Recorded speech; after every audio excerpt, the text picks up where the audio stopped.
Bertemu lagi dalam cerita Asim Hassan, editor Astro Awani kini pulang ke negerinya di Sabah. Asim kini berada di Kota Kinabalu untuk meneliti dan juga berkongsi cerita ataupun berbisik-bisik angin politik bersama ahli-ahli politik di negeri Sabah. Akan adakah deru ataupun perubahan angin?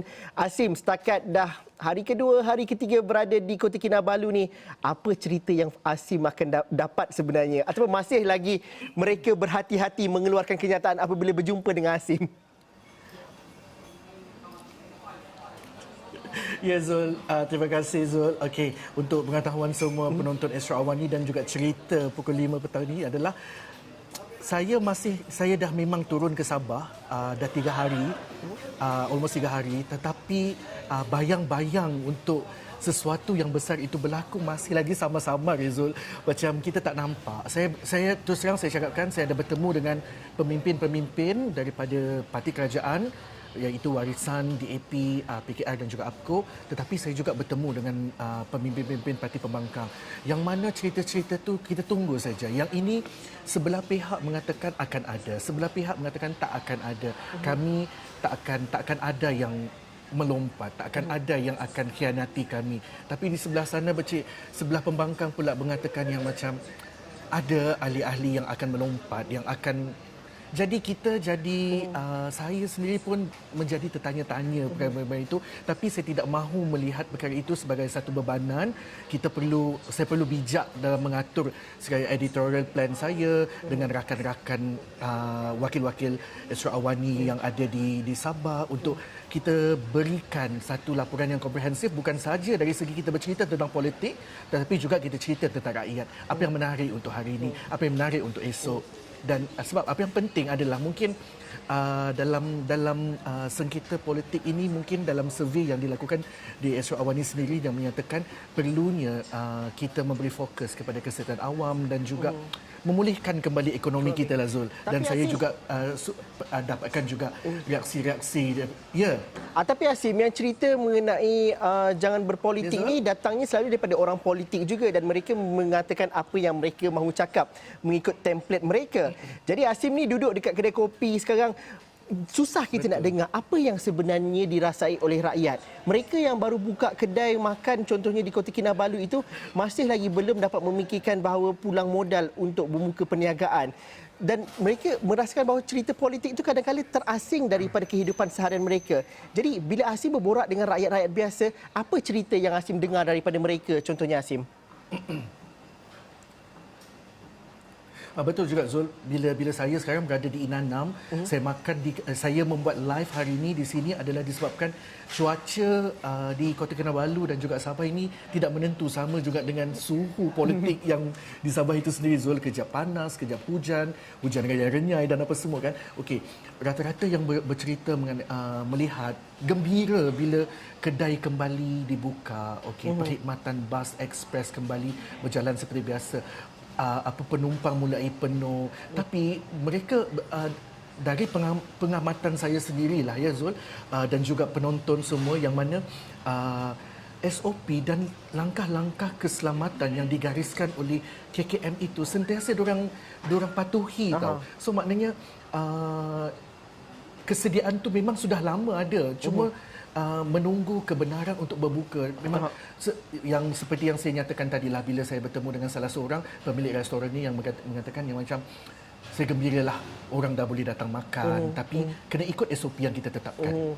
Cek suhu apa semua Zul, itu antara yang mereka nak lah daripada sengketa politik yang tidak berkesudahan ini. So mereka harapkan agar situasi ini dapat mengembalikan ekonomi mereka itu Zul. Mereka resah tak dengan cerita-cerita politik ni? Adakah mereka selesa dengan keadaan sekarang ataupun mereka mahukan kehidupan berjalan seperti biasa? Bagaimana bila Asim berbual bersama mereka? Okey, saya ambil contoh tadi ya, dalam dua tiga orang yang rakyat Sabah berasal dari Semporna dan juga berasal daripada Tuaran yang saya temui. Rata-rata mereka kata okey, politik tu memang takkan pernah habis, Zul. Takkan pernah habis. So maknanya politik tu takkan pernah habis. Apa yang perlu adalah sekarang ni diorang kata bersama parti politik itu, baik mahupun kerajaan mahupun pembangkang, adalah lebih baik bersama-sama untuk menyatakan buah fikiran bagi membantu memulihkan rakyat ni, rakyat yang terasa terbeban. Kalau kita bercakap dari segi ekonomi, ekonomi itu terlalu besar. Apa yang diorang mahu adalah apa yang diorang patut dapat. Apa manfaat yang diorang terima, Zul? Asim, kalau kita melihat kalau Kota Kinabalu itu antara yang memeriahkan dan juga merancangkan ekonomi adalah sektor pelancongan, dan Sabah antara negeri yang begitu bergantung dengan kehadiran pelancong-pelancong asing. Tadi saya nampak Ruzaini, wakil Astro Awani di Sabah, ada buat cerita di Jessington Point tu kan. Jadi bagaimana keadaan politik? Ramai tak orang-orang yang pelancong domestik yang terbang ke Sabah seperti Asim? Ataupun bagaimana keadaan pelancongan, sektor pelancongan khususnya di negeri Sabah, di Kota Kinabalu khususnya? Okey Zul, sepanjang saya datang hari Jumaat malam dan Sabtu tu pagi tu sebentar saya pergi saya pergi ke Jessington Point bagi melihat saja. Saya pergi melihat, okey maknanya pergerakan orang itu ada tapi tidak seramai yang dulu. Because kalau dulu dia dipenuhi oleh pelancong daripada China dan juga Korea kan, untuk pergi ke pulau-pulau seperti Pulau Sapi, Pulau Manukan, Pulau Mamutik. So maknanya kalau ini bila kita lihat kebanyakan dia adalah orang-orang lokal, Zul. Kalau macam kalau kita tengok telur bahasa tu apa semua, memang kita dengarkan cakap-cakap, memang kita tahu pertuturannya macam bahasa macam logat Semenanjung, ada juga dari Sabah macam tu. Tapi memang kita melihat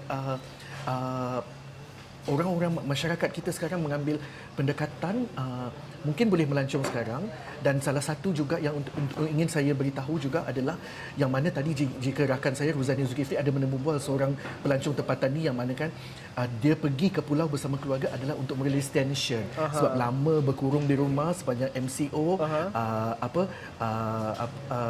Perintah Kawalan Pergerakan Bersyarat pula, and then dah ada PKPP inilah masanya untuk mereka sama-sama sebelum masing-masing mungkin menjalankan tugas ke apa ke. Tapi kalau pendek kata, kalau di Kota Kinabalu tu semua dah bersedialah nak menerima pengunjung daripada Semenanjung, daripada negeri-negeri lain. Kalau nak melancong memang semua perniagaan sudah berlangsung seperti biasa, Asim, Ya, semua berlangsung. Kecuali Zul bila dapat saya beritahu juga apa yang kepada penonton Astro Awani yang berada di Semenanjung dan juga di Sabah dan Sarawak juga.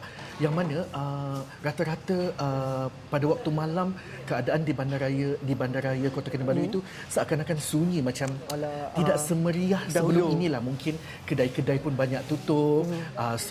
Tidak seperti dahulu. Kalau dulu kita tengok pukul 10 macam semalam saya cuba untuk ke 7-Eleven pada pukul 10 malam.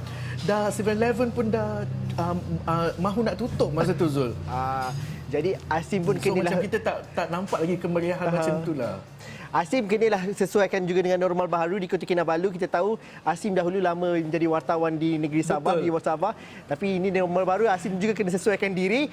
Tapi Asim nanti kalau ada cerita politik, bukan cerita politik je, cerita mengenai rakyat di Sabah, di Kota Kinabalu ataupun di bahagian-bahagian lain, nanti laporkan bersama dengan kami.